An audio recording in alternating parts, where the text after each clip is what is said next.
I don't flirt because I am not rich, not because I am too good. If I were rich as a very rich man, as in money, that is enough to take care of me, take care of my children, take care of my wife, I tell you, I could have taken care of more than 60 women in the street. Because I be lucky one bear, money wa so yeah. I be lucky one bear, I be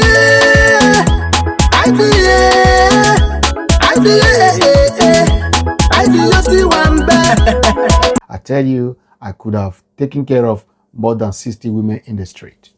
Black men need more than one wife. And I'm telling you guys the raw truth you don't want to hear. Black women, I want you to listen to me. Doctor who had said that men cannot survive with just one woman. That apart from your wife, you should play outside matches if you want to live long.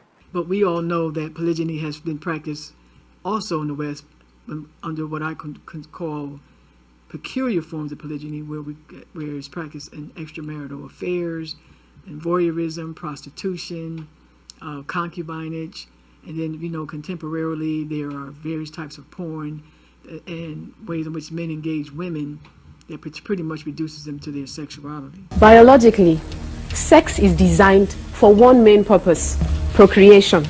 Anything else, that's extra. The female reproductive cycle comes around once a month. For a man, it's every day. For each sexual act, the woman's one egg is matched by the man's 120 million sperm cells. Now let's do some calculation. 120 million sperm cells a day, every day, as opposed to one egg a month, every month, means, assuming all the cells are viable, that it will take only 30 men to impregnate all the women in the world. This points to one clear fact: a man is, by nature, polygamous. The truth is that men are not polygamous in nature. They're insatiable in nature. Mm-hmm. Yes. It is insatiable. I agree with because they find different reasons to name what it is, the game they're playing.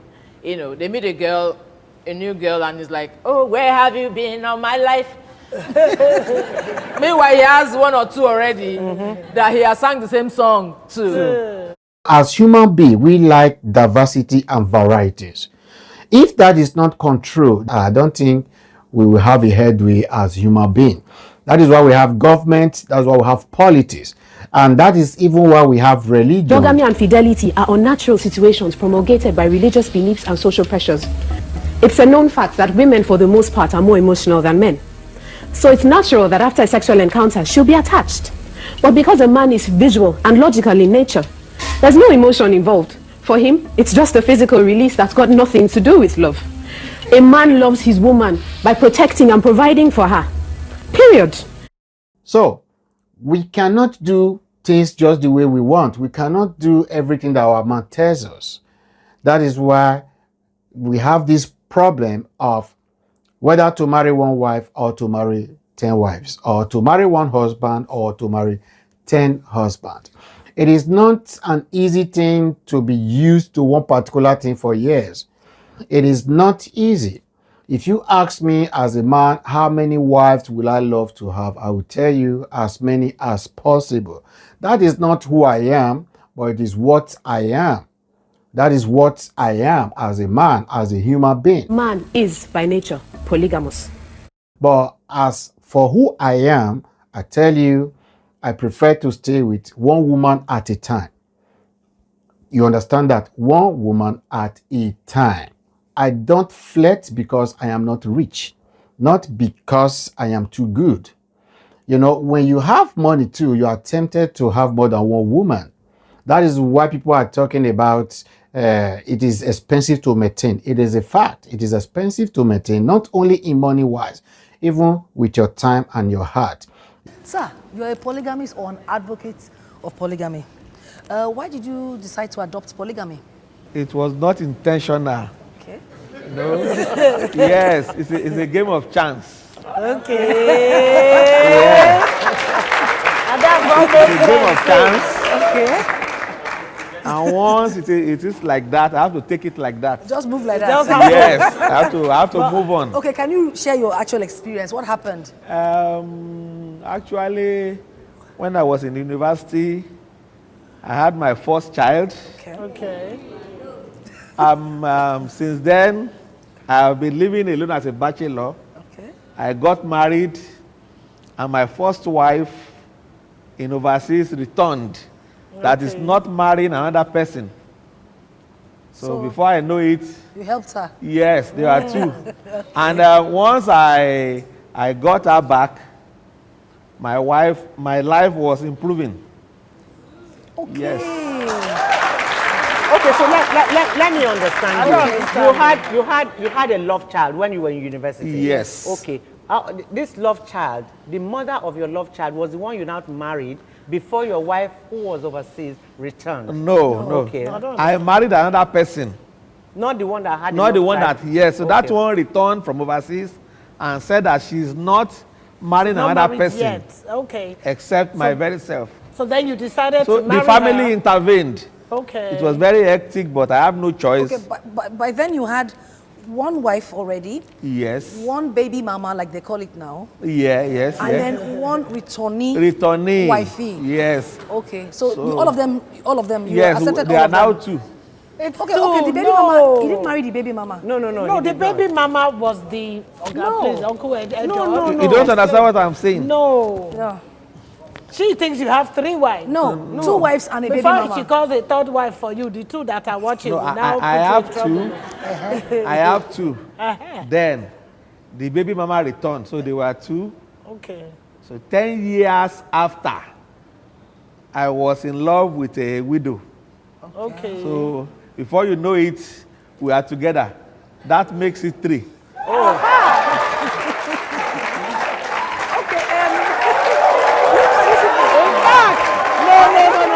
Excuse me, audience. Why are you clapping? Even the women you are clapping. The only person that is enjoying polygamy is the man. Not the women. When the women are fighting one another for one man, you have 3. So how do you 3? How do you cope? What's the setup like? in your like home? I said, it's a game of chance. Yes. And there are some that maybe God just helped me. Okay. One thing is that they should not stay together. Okay, that's what I wanted to. They are not staying together. Okay.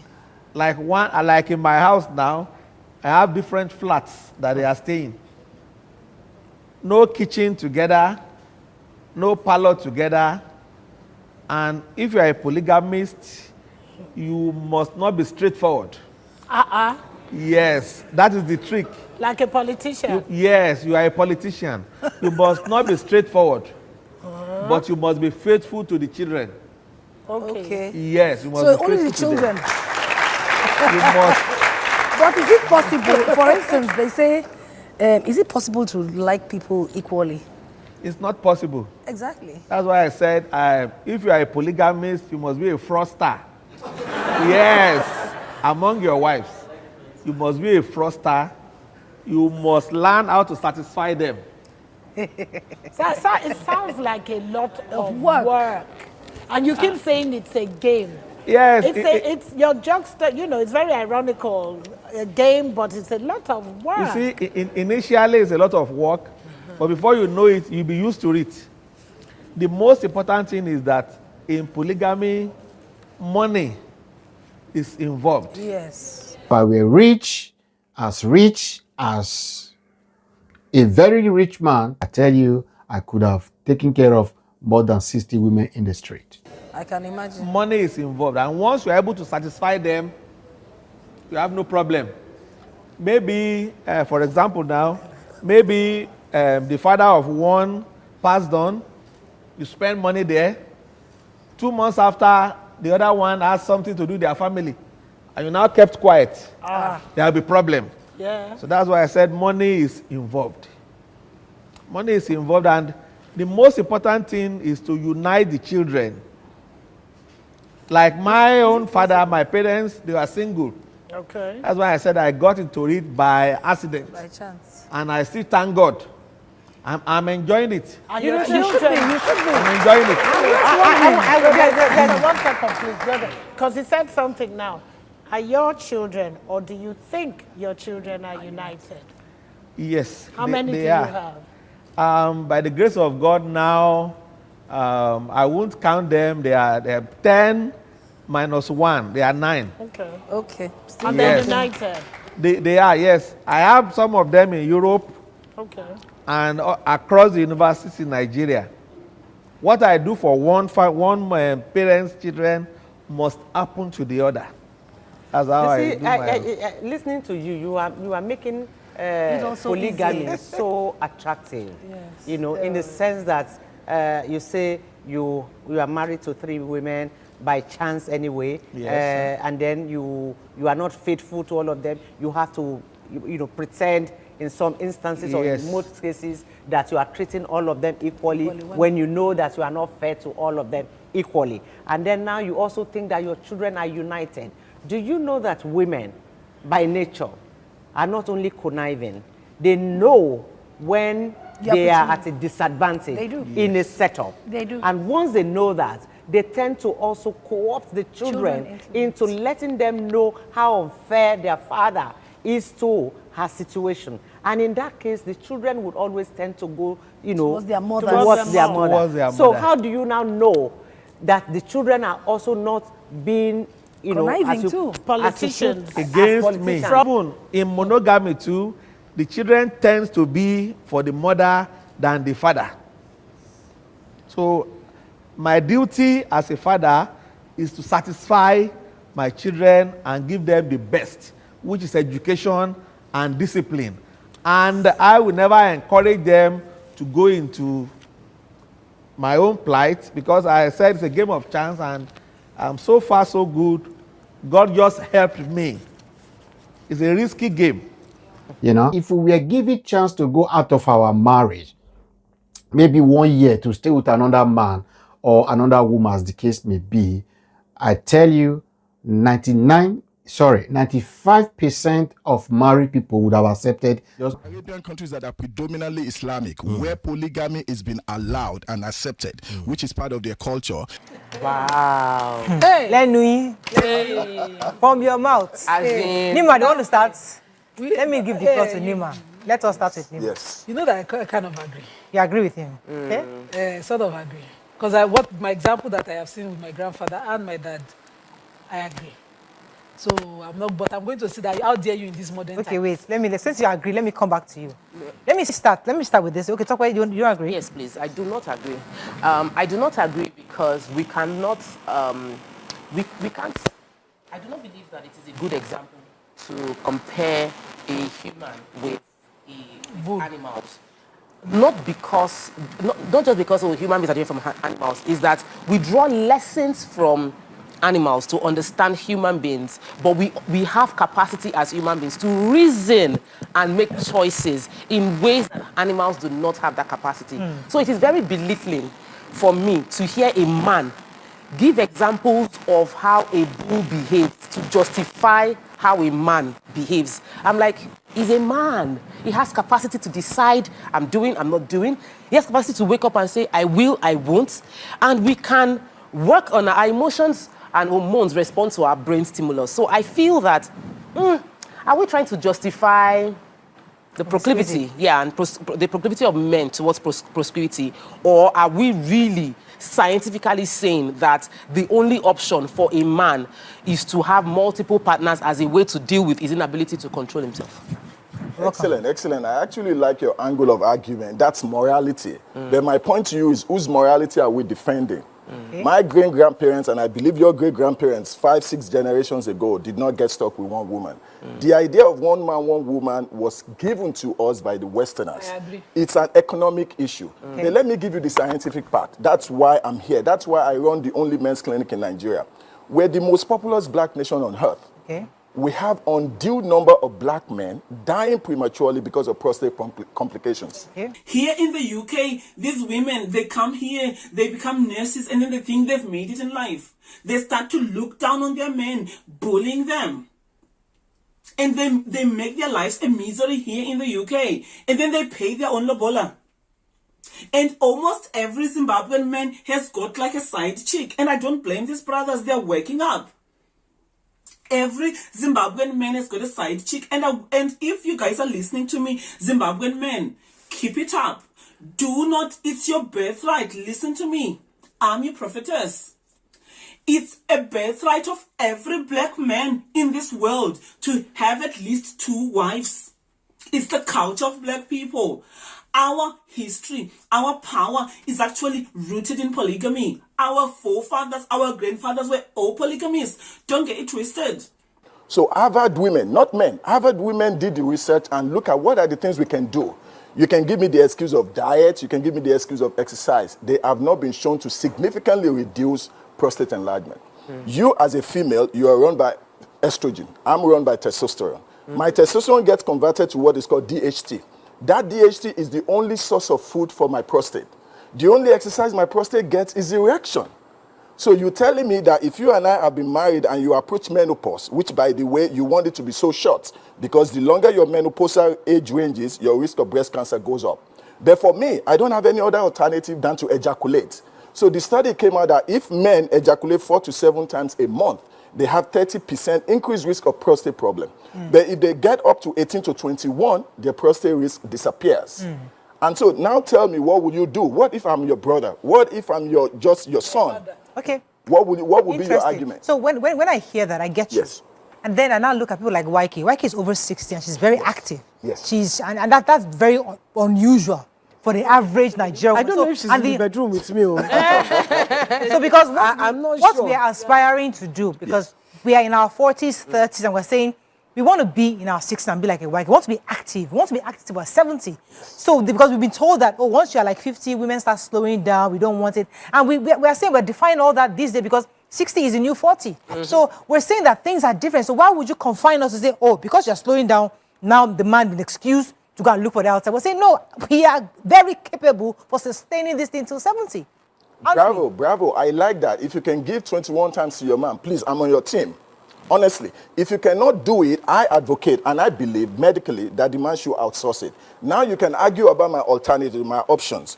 The study researchers gave 3 options. One is pornography. I know you wouldn't want your spouse to be doing that. Yes. And medically, the second one is masturbation. It leads to addiction. The third one is option of polygamy.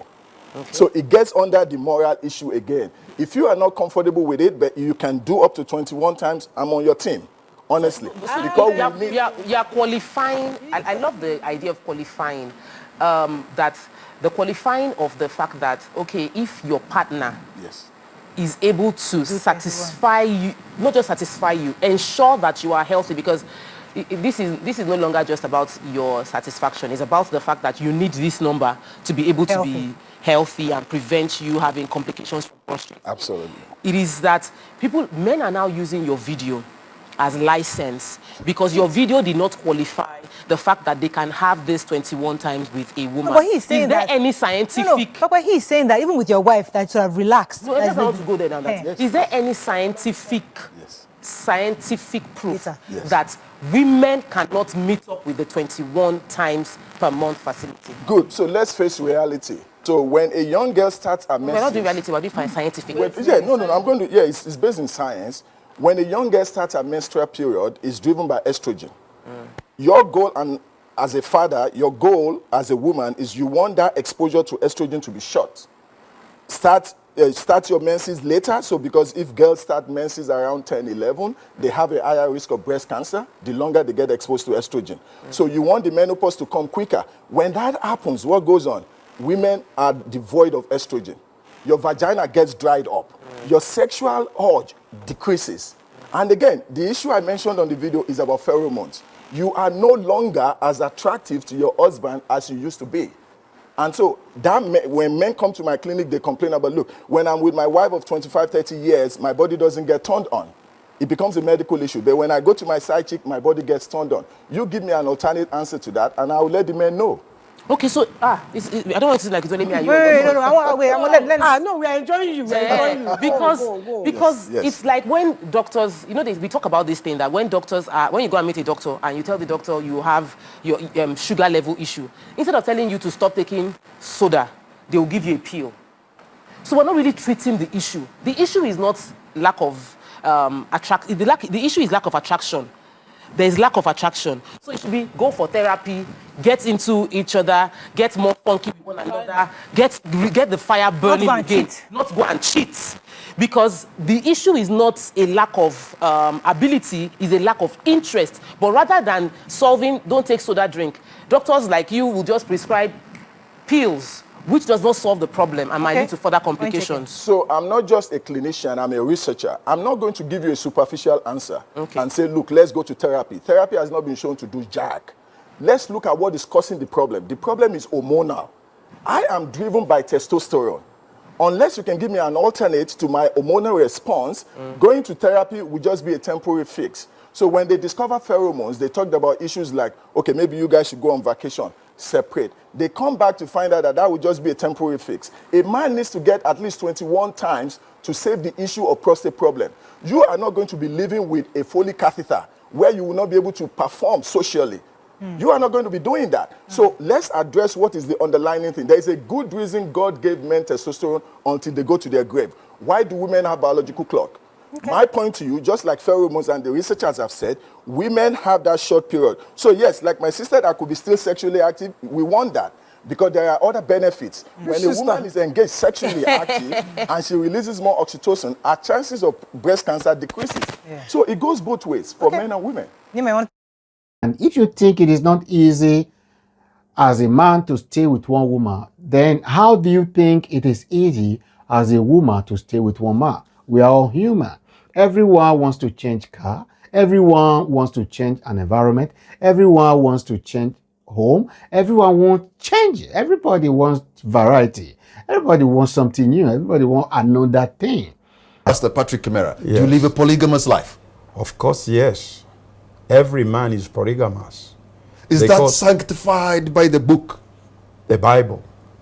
Okay, right in the Bible here, if I may go there. When God was creating man, he made only one woman for him. This is clearly depicted in Genesis 1:26-28. When he extracted only one rib from Adam and made only one Eve. It also stated in the Bible, if you may stop there, that a man shall leave the home of his parents and join his wife. The Bible does not state man will go ahead and join his wives.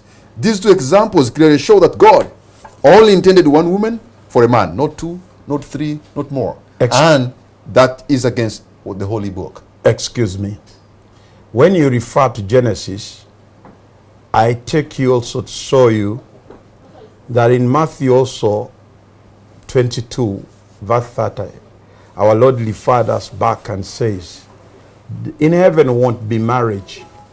In Genesis, before the fall, there was no marriage of man and a woman as people talk about it. There was one male and one female of every kind, in bird, in animals, and all creatures. But after the fall, God made a second covenant. If you look in chapter 3 of Genesis, there he put a condition for a man and a woman, separate condition or agreement. He made a woman different. He says, you woman, from this day, you shall have this problem during the time of conception. That's to go in periods. And then he told her again that you will have problem to give birth. Not only that, you have a desire. And that desire is not even in she animals or she birds. It's only to the woman. She woman. Yeah, that she will have to need a man at any time, which is not in other animals, because even when she's pregnant or she's in her days, wait a minute. And then she told her, the man shall rule over you. But he did not say in that scripture, when you look at, that you man also, in chapter 3 of Genesis, you will have a desire of, you will have a desire of your wife, or you shall do this and the other. The condition of a man is different. And from that time on, polygamy entered in both man and beast. And that's why you see all the patriarchs of the Bible I'm talking about, this Hebrew Bible, all the Hebrew Bible I'm talking about, the patriarchs were polygamous. All polygamous. But a very good example I can give you is that of Abraham and his wife Sarah and her maid Hagar. When Sarah could not have a child, she gave Hagar to Abraham, who bore him a son called Ishmael. But you know what happened? They never lived a good life. disintegrated, which means until that maid was given to Abraham, then problems came into the home. No, let me say. They did. Let me give you an example. Problem did not come in the family because Abraham married Agar. If you look at Isaac, was only married to Rebekah. And when he was only married to Rebekah, Rebekah had 2 sons and they had problem in the family until one son ran away out of the family. So problems in the family does not depend whether it's monogamy or polygamy. Pastor Patrick Mera, you are busy at your pulpit preaching to the people of Uganda and whoever can listen to you that polygamy is good, you can take 3, 4 wives and that's sanctified by God. Pastor Solomon Male, both of you children of God, and here he's also preaching. What do you say when you stand on your pulpit and listen to him? I can't even stand and listen to him. One, he's a liar. Doing directly what is contrary to what the Bible teaches. What does the Bible say? The Bible, in Genesis chapter 2, God created one man, one wife. And he told them to go and multiply. Actually, it is chapter 3 where he talks about the creation. But in chapter 2, he blesses us to multiply and subdue the earth. Okay? Now, he had a plan and purpose of a companion. That is one man, one wife. He talks about the patriarchs, that they all had many wives. He did. Your namesake Solomon had about 700 concubines. Solomon, and was a great man of God. But do you know, he built this largest temple in Jerusalem. Should I tell you something? Which stands today. Should I? The remaining part is called the Wailing Wall. I've touched it. I've been to Jerusalem. Patrick, you see, when you go against God's plan and purpose, problems must come. Can he stop there and I intervene a bit to show him that he's a liar? Okay. Let me Better to stay with one woman, not because marrying more than one wife is a sin, in my own opinion, but all I know is that marrying more than one wife is difficult economically, emotionally, and by time. So that is my personal point of view. Thank you very much, and God bless you. Bye-bye.